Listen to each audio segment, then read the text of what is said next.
All right.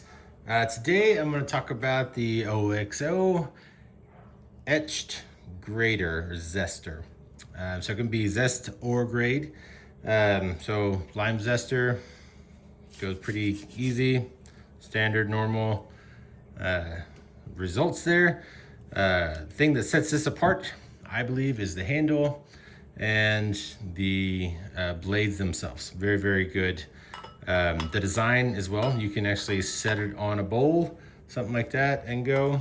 If you want to do like Parmesan or something, same thing, just set it on a bowl and then quick and easy, or you can do it over a plate.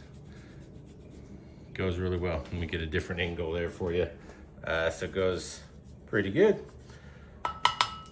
Again, the handle itself is pretty awesome. I like easy to go, easy to carry around. It's got some silicone there, or rubber, so you don't scratch anything. It also has a cover that just snaps on when it's not being used, so you don't accidentally get it or you reach in there and grab it and tear up your fingernail or something terrible. But fantastic product, love it, love the brand.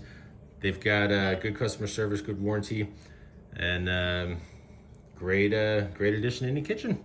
All right, don't forget to like, subscribe, and follow.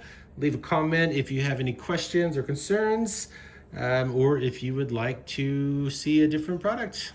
All right now.